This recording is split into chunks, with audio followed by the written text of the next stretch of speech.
बिस्मिल्लाहिर्रहमानिर्रहीम। अस्सलामुअलैकुम viewers, welcome to my YouTube channel chem medium.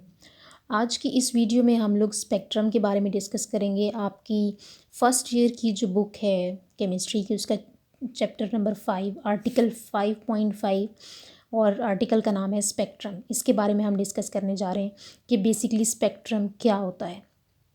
Spectrum का कॉन्सेप्ट देने से पहले मैं आपको ये बताऊं कि जब हम किसी भी लाइट की रेडिएशन को प्रिज्म के अंदर से पास करते हैं, प्रिज्म तो आप लोग जानते हैं ना, प्रिज्म की शेप होती है इस तरह से, त्रिकोणीय शेप का होता है प्रिज्म, ठीक है। और ये ग्लास का बना होता है, ठीक है, ग्लास का, क्वार्ट्ज का, किसी भी मटेरियल का बना हो सकता है। जब हम इसके अंदर से कोई भी लाइट रे को इसके ऊपर फॉल करवाते हैं तो वो इसके अंदर से जब पास करती है ना तो बेंट करती है। बेंट यानी झुक जाती है, रिफ्रैक्ट कर सकता है इसका कुछ पोर्शन वापस, और कुछ जो है वो इसके अंदर बेंट करता है। अब ये जो बेंडिंग की एक्सटेंट है ना, जो रे हमारे पास आ रही है वाइट लाइट इंसिडेंट रे, उसकी जो बेंडिंग हुई है, वो बेंडिंग जो होती है वो डिपेंड करती है वेवलेंथ के ऊपर। यानी हम कहते हैं कि जब हम इसे प्रिज्म के अंदर डालते हैं तो या तो वो रिफ्रैक्शन शो करता है। रिफ्रैक्शन का मतलब होता है कि अंदर से या तो पास कर जाना, रिफ्लेक्शन, या पीछे की तरफ चला जाना, या फिर बेंड हो जाना, ठीक है। ये पास भी कर सकती है अंदर से, बेंड भी हो सकती है। अब ये जो बेंडिंग है ना, बेंडिंग जो है ये डिपेंड करती है किसके ऊपर? Depends upon wavelength. ये वेवलेंथ के ऊपर डिपेंड कर रही होती है। वेवलेंथ तो आप लोग समझते हैं ना, फॉर एग्जांपल एक रे ऑफ लाइट आ रही है इस तरह से, तो इसके दो एडजेसेंट क्रस्ट्स या दो एडजेसेंट ट्रफ्स के दरमियान जो डिस्टेंस होगा वो होता है वेवलेंथ। ये बात तो आप लोगों को पता है। अब वो कहता है कि वो बेंडिंग जो है ना उसकी एक्सटेंट डिपेंड कर रही है वेवलेंथ के ऊपर। यानी अगर बेंडिंग इसकी, अगर वेवलेंथ जो है ना वो लॉन्गर है, ठीक है, तो उसकी जो बेंडिंग एबिलिटी है ना वो स्मॉलर डिग्री होगी, ठीक है। और अगर वो शॉर्टर वेवलेंथ है ना तो उसके, यानी ये उल्टा उलट केस होता है। यानी किस तरह से होता है? लॉन्गर वेवलेंथ जो है वो छोटे एंगल के ऊपर डिफ्लेक्ट होगी या बेंट होगी, और जो शॉर्टर है वो ज़रा बड़े एंगल पर। यानी कहने का मतलब ये है कि सपोज करें ये आपके पास है एक प्रिज्म की सरफेस, ठीक है, ग्लास सरफेस कह सकते हैं आप। ग्लास सरफेस, जब इसके ऊपर दो लाइट रेज आ रही हैं, एक वो जिसकी लॉन्गर वेवलेंथ है तो वो शॉर्ट एंगल पर रिफ्रैक्ट हो जाएगी या बेंट हो जाएगी, ठीक है, ये इसकी रिफ्रैक्शन हुई है।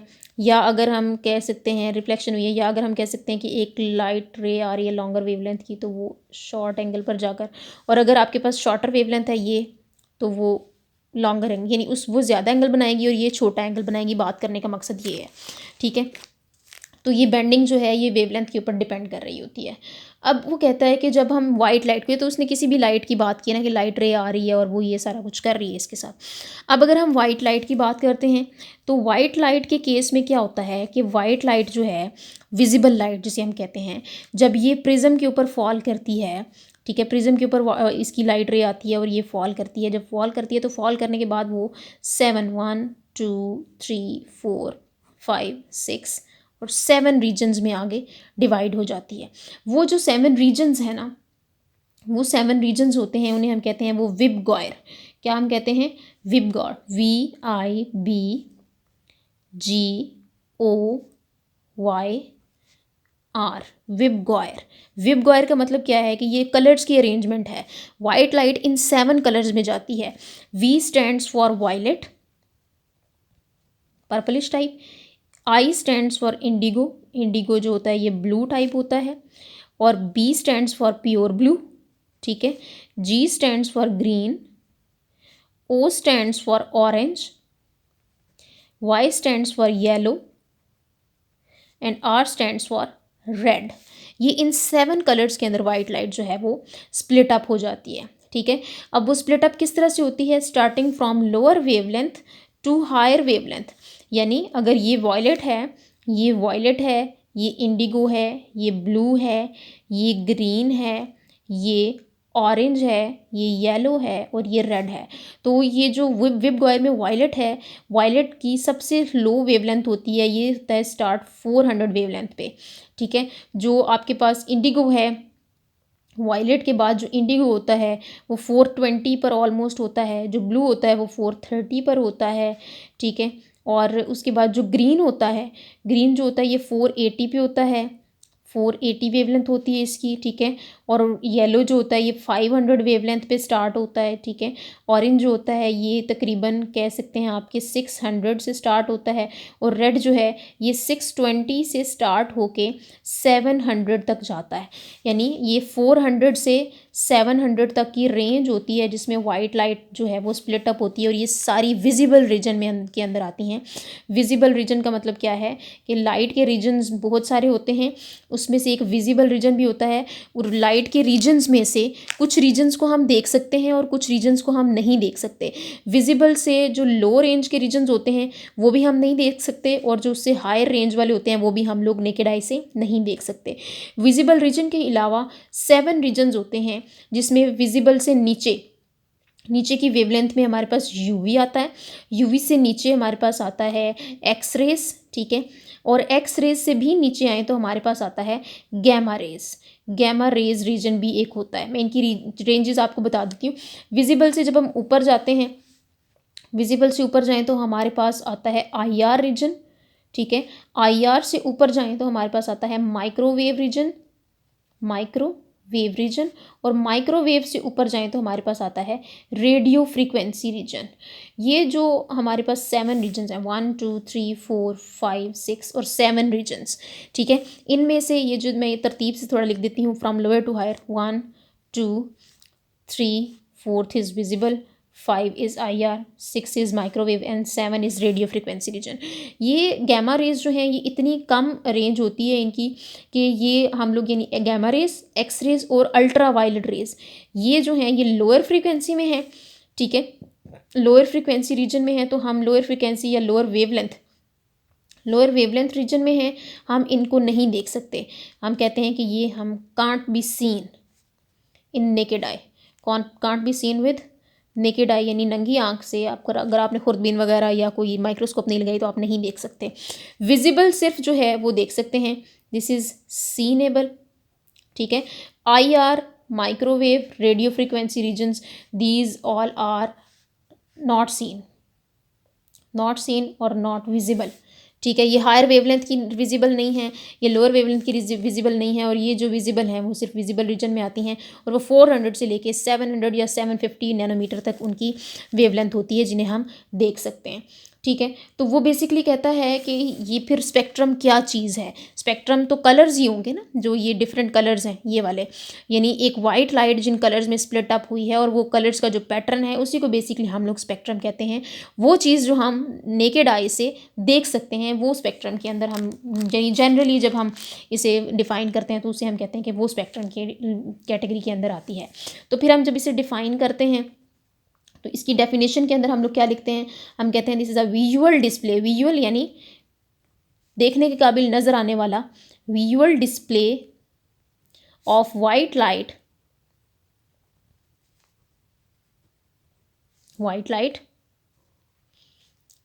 into its components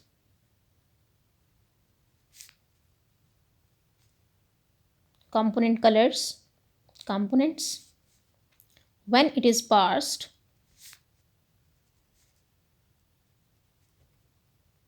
through a prism। Prism में से जब हम पास करते हैं तो वाइट लाइट जो एक पैटर्न बनाती है उसे हम क्या कहते हैं, दैट इज़ स्पेक्ट्रम। तो ये स्पेक्ट्रम की एक जनरल डेफिनेशन थी जो मैंने आप लोगों को बता दी। आगे हमारे पास हैं टाइप्स ऑफ स्पेक्ट्रम्स। स्पेक्ट्रम की 2 टाइप्स हैं, ठीक है। स्पेक्ट्रम की एक टाइप है आपके पास कॉन्टिन्यूस स्पेक्ट्रम, ठीक है। कॉन्टिन्यूस स्पेक्ट्रम के हम कहते हैं उसको, और दूसरी टाइप है हमारे पास एटॉमिक और लाइन स्पेक्ट्रम, ठीक हो गया। कॉन्टिन्यूस स्पेक्ट्रम क्या होता है, कॉन्टिन्यूस स्पेक्ट्रम बेसिकली क्या होता है कि ये इस तरह का कलर्स की डिस्प्ले होता है या डिस्पर्शन होती है जिसके अंदर बाउंड्रीज मार्क नहीं होती। बाउंड्रीज मार्क ना होने का मतलब ये है कि हमें नहीं पता चल रहा होता कहाँ पर जाकर वायलेट कलर ख़त्म हो रहा है, इंडिगो स्टार्ट हो रहा है, कहाँ पर इंडिगो ख़त्म हो रहा है और ब्लू स्टार्ट हो रहा है, कहाँ ब्लू ख़त्म हो रहा है, ग्रीन स्टार्ट हो रहा है, कहाँ ऑरेंज, येलो, रेड, यानी हमें नज़र आ रहे होते हैं कलर्स लेकिन उनके दरमियान एक प्रॉपर बाउंड्री नहीं होती। हम कहते हैं the boundary of colors is not marked, boundary of colors is not marked, ठीक है, मार्क नहीं हुई हुई होती, हमें कलर्स जो होते हैं वो मिक्स हुए हुए होते हैं, फ्यूज्ड कलर्स आप इस कह सकते हैं कि इसकी प्रॉपर्टी है कि कलर्स फ्यूज्ड होते हैं, ठीक है, एक दूसरे से सेपरेट नहीं होते, हम उनके दरमियान बाउंड्री को मार्क नहीं कर सकते, ठीक है, तो वो होते हैं कॉन्टिन्यूस स्पेक्ट्रम्स। इसकी बेस्ट एग्जांपल है, हम कहते हैं कि सबसे बेस्ट एग्जांपल है इसकी रेनबो। रेनबो तो आप लोगों ने देखी होगी, बड़ी कॉमन सी चीज़ है। रेनबो यूं करके बनी होती है, यूं करके, या किसी हाफ मून की शेप की बनी होती है, और इसके अंदर डिफरेंट कलर्स होते हैं, ठीक है, और कलर्स जो हैं वो मिक्स हुए होते हैं एक दूसरे के अंदर, हम सेपरेट नहीं कर पा रहे होते कहाँ पर जाकर कौन सा कलर ख़त्म हो रहा है, कौन सा स्टार्ट हो रहा होता है। अटोमिक स्पेक्ट्रम जो है दूसरी type, this is very much important, ठीक है, इम्पॉर्टेंट है। एटॉमिक स्पेक्ट्रम जो होता है इसमें हम क्या करते हैं, ये ज़रा आप मुझे गौर से सुन लें कि ये किस तरह से बनता है। ये तो कॉन्टीन्यूस है ना, ये तो बनता रहता है, हम इसे देख भी सकते हैं आराम से। एटॉमिक स्पेक्ट्रम जो होता है ये एटॉमिक लेवल पर जाकर होता है, किस तरह से कि जब हम किसी कंपाउंड को वोलाटाइल करते हैं, यानी हम उसको उसकी वोलाटिलिटी देखते हैं, उसको वोलाटिलाइज करते हैं, कंपाउंड को या एलिमेंट को हम क्या करते हैं, सब्जेक्ट टू वोलाटिलाइज्ड सबसे पहले हम करते हैं। वोलाटिलाइज जब हम करते हैं फ्लेम के ऊपर, या हम उसको यानी हीट करते हैं किसी भी फ्लेम के ऊपर, तो हीटिंग प्रोसेस जब होता है, तो हीटिंग प्रोसेस के बाद उसमें से लाइट एमिट होती है। वो जो लाइट एमिट होती है ना, वो लाइट एमिशन जो होती है, वो अब्जॉर्प्शन या एमिशन दोनों तरह की हो सकती हैं, वो हम ऑब्ज़र्व करते हैं किसी स्पेक्ट्रोमीटर से, ठीक है, और स्पेक्ट्रोमीटर से जब हम उसे ऑब्ज़र्व करते हैं तो उसके दरमियान हमें प्रॉपर सेपरेशन नज़र आ रही होती है कि कहाँ पर जाकर एक टाइप का कलर ख़त्म हो रहा है और दूसरी टाइप का कलर स्टार्ट हो रहा होता है। इन अदर वर्ड्स हम कहते हैं कि वोलाटिलाइज करने के बाद जब वो एमिशन होती है, लाइट एमिट होती है, ठीक है, और फिर हम उसे ऑब्ज़र्व करते हैं, observed through spectrometer।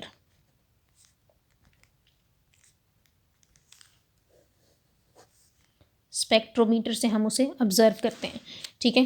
तो ऑब्ज़र्व करने के बाद क्या होता है कि उसके दरमियान जो बाउंड्री होती है कलर्स की वो मार्क्ड होती है, there is a marked boundary. इसमें तो आप, मैंने कहा था ना boundary of colours is not marked, इसमें क्या होता है मार्क्ड बाउंड्री होती है, यानी हमें डिस्टिंक्शन नज़र आ रही होती है कहाँ पर कौन सा कलर ख़त्म हो रहा है, कहाँ पर कौन सा स्टार्ट हो रहा होता है। और ये चीज़ जो है ना इस तरह की मार्क बाउंड्री वाली, इसे हम कहते हैं कि एटॉमिक या लाइन स्पेक्ट्रम होता है, ठीक है, और ये किसी भी एटम की अपनी करेक्टरिस्टिक होती है, ठीक है, यानी वो कितनी नंबर ऑफ लाइंस नज़र आएंगी हमें कलर्स की, और उनके दरमियान डिस्टेंस कितना होगा, ये डिपेंड करता है उस एलिमेंट की नेचर के ऊपर जिसे हमने वोलाटिलाइज किया है, ठीक है। फॉर एग्जांपल हम कहते हैं कि सोडियम जो है ना, ईजी, इसमें तो मैंने रेनबो की एग्जांपल दिया ना, इसके अंदर हम कहते हैं कि अगर हम सोडियम का स्पेक्ट्रम लेते हैं ना, तो उसमें 2 येलो लाइंस नज़र आती हैं, उसके स्पेक्ट्रम में हमें 2 येलो लाइंस नज़र आती हैं, और उन लाइंस के दरमियान हमें डार्क डिस्टेंस नज़र आता है, ठीक है। और उसके अलावा यानी डिफरेंट कलर्स होते हैं ना, नंबर ऑफ़ डिफरेंट कलर्स, तो उसमें से हम कहते हैं कि जो सोडियम है उसकी 2 येलो होती हैं और बाकी दरमियान में डिस्टेंस होता है, यानी इस तरह का स्पेक्ट्रम होगा। एक येलो लाइन यहाँ नज़र आएगी, एक यहाँ नज़र आएगी, बाकी ये दरमियान में स्पेस होगी, ठीक है। और दूसरी एग्जांपल उसने दी है हाइड्रोजन एटम की। हाइड्रोजन के अंदर डिफरेंट कलर्स होते हैं, इसमें 2 नहीं होते, डिफरेंट कलर्स होते हैं, और वो डिफरेंट कलर्स होते हैं वो इसी पैटर्न को फॉलो करते हुए यूँ एक कलर इधर है, दूसरा इधर है, तीसरा इधर है, चौथा इधर है, फिर आगे पाँचवा इधर है, फिर छठा इधर है, दरमियान में स्पेसिस होंगी और ये कलर्स हमें नज़र आ रहे होंगे, ठीक है। तो एटॉमिक स्पेक्ट्रम ऑफ जो हाइड्रोजन है उसकी भी शेप कुछ इस तरह से होती है, ठीक है। दूसरी चीज़ हम लोगों ने ये भी ऑब्जर्व की कि हाइड्रोजन एटम के जो ये एटॉमिक एमिशन की लाइंस थी या एटॉमिक स्पेक्ट्रम की जो लाइंस थी, इनके दरमियान जो डिस्टेंस है ना, वो वेवलेंथ के डिक्रीज़ करने से डिक्रीज़ करता है, यानी जहाँ पर हमें दरमियान में डिस्टेंस कम नज़र आ रहा है इसका मतलब है कि यहाँ पर वेवलेंथ की वैल्यू कम है, जहाँ ज़्यादा डिस्टेंस नज़र आ रहा है वहाँ पर वेवलेंथ की वैल्यू ज़्यादा है, इधर भी ज़्यादा डिस्टेंस है तो यहाँ पर भी वेवलेंथ की वैल्यू ज़्यादा होगी। समझ आ गई बात की। आगे ये जो एटॉमिक एमिशन या लाइन स्पेक्ट्रम है, इसकी 2 टाइप्स हैं। वो 2 टाइप्स कौन कौन सी हैं, वो होता है एटॉमिक एमिशन स्पेक्ट्रम और एटॉमिक अब्जॉर्प्शन स्पेक्ट्रम। यानी हमने एटॉमिक और लाइन स्पेक्ट्रम जो है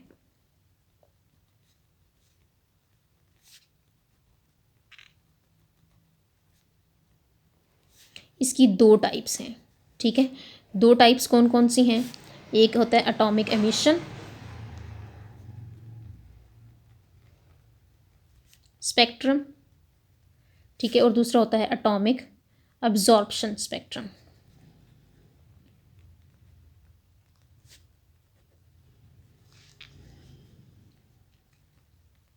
एटॉमिक एमिशन स्पेक्ट्रम जो है वो किस तरह से होता है भाई। एटॉमिक एमिशन स्पेक्ट्रम को ज़रा आप गौर से देखिएगा। हम ये एटॉमिक एमिशन स्पेक्ट्रम किस तरह से करते हैं कि सबसे पहले हम क्या करते हैं, सबसे पहले पहले पॉइंट पे हम लोग क्या करते हैं कि मेटल का या फिर किसी भी सॉलिड का, ठीक है, सॉलिड्स फर्स्ट स्टेप में वोलेटिलाइज करते हैं इनको, ठीक है, वोलेटिलाइज करते हैं। वोलेटिलाइज करने का मतलब क्या है कि उसे हम वेपर्स में चेंज करने की कोशिश करते हैं। वोलेटिलाइज किया हुआ है सॉलिड को, अब उस वोलेटिलाइज्ड सॉलिड या उसके वेपर्स को हम लोगों ने करना है हीट ऑन फ्लेम, ठीक है।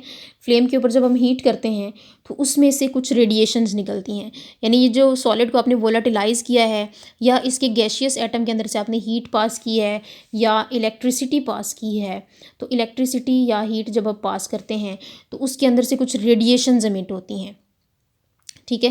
फर्स्ट स्टेप में सॉलिड को वोलेटिलाइज किया, वोलेटिलाइज्ड सॉलिड को या फिर उसके वेपर्स को जब हम हीट करते हैं फ्लेम के ऊपर या उसको इलेक्ट्रिसिटी प्रोवाइड करते हैं तो वो क्या करता है, वो एमिशन शो करता है, यानी उसमें से कुछ रेडिएशंस एमिट होती हैं, ठीक है। एमिशन ऑफ रेडिएशन अकर्स, और वो रेडिएशंस जो एमिट होती हैं वो एक प्रॉपर टाइप का स्पेक्ट्रम बनाती हैं। और स्पेक्ट्रम किस तरह का बनाती हैं, यानी सपोज करें कि आपके पास ये है एक सॉलिड, ठीक है, इसके एटम्स को आपने किया हुआ है वोलेटिलाइज किया हुआ है या इसके अंदर हैं गैशियस टाइप के एटम्स मौजूद हैं, ये एटम्स आपके पास हैं इस तरह से, ठीक है, ये एटम्स मौजूद हैं। अब इसको जब हम हीट करेंगे या इसको एनर्जी देंगे इलेक्ट्रिसिटी के थ्रू या हीटिंग के थ्रू, ठीक है, तो इसमें से कुछ रेडिएशंस एमिट होंगी, रेडिएशंस चारों तरह अतराफ से बाहर की तरफ जाएंगी। हम उसकी किसी एक तरफ से कि जो निकलने वाली रेडिएशन है उसके आगे हम रखेंगे डिटेक्टर। क्या रखेंगे हम, डिटेक्टर रखेंगे। और डिटेक्टर जो चीज़ ऑब्जर्व करता है ना, वो पैटर्न कुछ इस तरह से होता है। डिटेक्टर जो ऑब्जर्व कर रहा होता है वो यूँ, यानी एमिशन हो रही है ना, तो एमिशन का मतलब है कि हमें जो एमिट हो रही है एनर्जी वो नज़र आ रही है, रेडिएशंस जो हैं वो नज़र आ रही हैं। तो वो रेडिएशंस जो हैं वो ब्राइट लाइन्स की फॉर्म में निकलती हैं इस तरह से। एक लाइन ये हो गई, ठीक है, दूसरी लाइन ये हो गई, तीसरी लाइन ये हो गई, चौथी लाइन ये हो गई, पांचवी लाइन फिर दूर जाके है, छठी लाइन फिर उससे भी दूर जाके है, और दरमियान में ये जो स्पेस है ना ये डार्क होती है, ये डार्क है, ये भी डार्क है, ठीक है, इस तरह से ये वाली भी डार्क स्पेस है,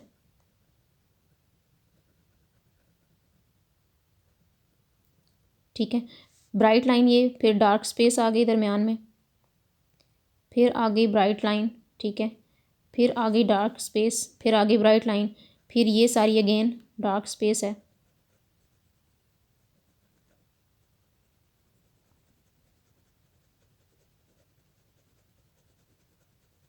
ये वाली फिर अगेन डार्क स्पेस आ गई। इतनी सारी डार्क स्पेस के बाद फिर ब्राइट लाइन आई, फिर आ गई अगेन डार्क स्पेस, ये अगेन आपके पास डार्क स्पेस आ गई, ठीक है। तो ये आपके पास इस तरह से कह लें कि ये एटॉमिक एमिशन स्पेक्ट्रा जो बनता है, जिसमें ये जो खाली नज़र आने वाली हैं ये ब्राइट लाइंस हैं, bright lines against dark background. समझ आ गई बात की, ये इस तरह का स्पेक्ट्रम होता है। अब आगे जो एटॉमिक अब्जॉर्प्शन स्पेक्ट्रम है ना वो थोड़ा सा इंटरेस्टिंग है। उस केस में क्या होता है कि जब हम वाइट लाइट की बीम को, यानी इसमें तो हमने हीट किया ना, उस सॉलिड को हीट किया, फिर ये जो डिटेक्टर था इसने ये इस तरह से डिटेक्ट किया bright lines against dark background. Atomic absorption spectrum क्या होता है कि जब हम गैशियस फॉर्म में लेते हैं सब्सटेंस, ठीक है, सॉलिड लिया हुआ है उसके गैशियस एटम्स हैं, गैशियस फॉर्म में हमारे पास गैशियस एटम्स हैं, ठीक है, उसके अंदर से हम क्या गुजारेंगे, light, beam of light, beam of light हमने गुजारी, ठीक है, गैशियस एटम्स के अंदर से बीम ऑफ लाइट जब हम गुजारते हैं तो वो बीम ऑफ लाइट में से ना कुछ लाइट जो है वो अब्जॉर्ब कर लेता है और कुछ लाइट जो है उसको जाने देता है। यानी आपके पास सपोज करें इस तरह से है ब्लॉक ऑफ सैंपल जिसके अंदर हमने गैशियस एटम्स रखे हुए हैं, वो ये एटम्स हैं, ठीक है, वो आपने गैसियस एटम्स जो रखे हैं, अब उसके अंदर आप क्या करते हैं, बीम ऑफ लाइट इंट्रोड्यूस करवाते हैं। ठीक है, मैं इस तरफ से बीम ऑफ लाइट इंट्रोड्यूस करवाती हूँ, यानी मैंने इसके ऊपर क्या किया, रेस, लाइट रेस जो हैं वो दाखिल की इसके अंदर, वो इसके अंदर से पास करती हैं कुछ। ठीक है, ये एटम्स और मॉलिक्यूल्स हैं। ठीक है, एटम्स हो सकते हैं, मॉलिक्यूल्स हो सकते हैं। ठीक है, अब वो क्या करते हैं कि जितनी लाइट मैंने इंसिडेंट करवाई है ना, इसके अंदर डाली है, उसमें से कुछ पोर्शन को अब्जॉर्ब कर लेते हैं, और जो अनअब्जॉर्ब पोर्शन होता है ना, उसमें से कुछ लाइट की रेज जो हैं वो जो अनअब्जॉर्ब्ड होती हैं वो निकल आती हैं।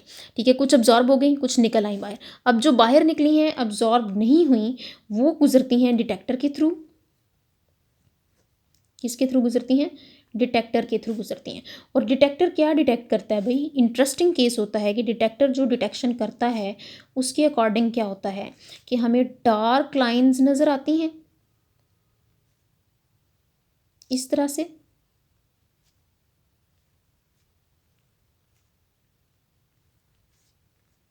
फिर ज़्यादा डिस्टेंस पे, दूर दूर, इस तरह से।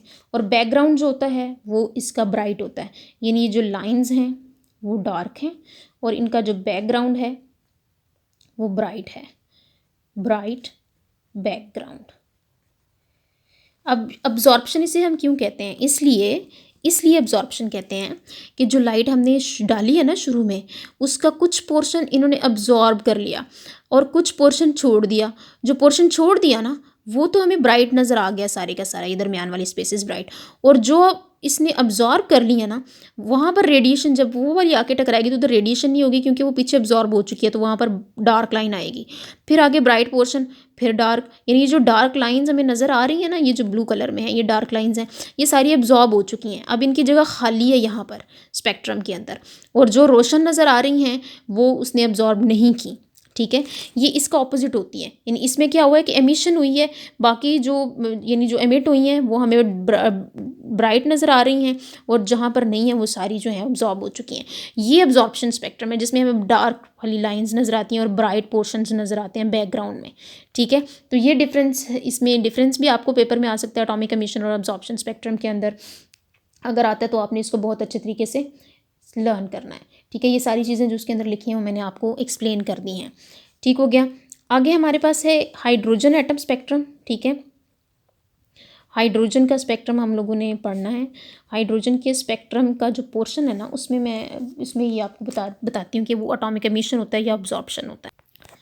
अच्छा, हाइड्रोजन का स्पेक्ट्रम डिस्कस करने से पहले मैं आपको ये बताऊँ कि ये जो हमें लाइंस नज़र आती है ना, यहाँ पर डार्क हैं, इधर ब्राइट हैं, इन्हें हम कहते हैं स्पेक्ट्रल लाइंस। क्या कहते हैं, स्पेक्ट्रल लाइंस। यहाँ पर bright spectral lines against dark background, these are dark spectral lines against bright background.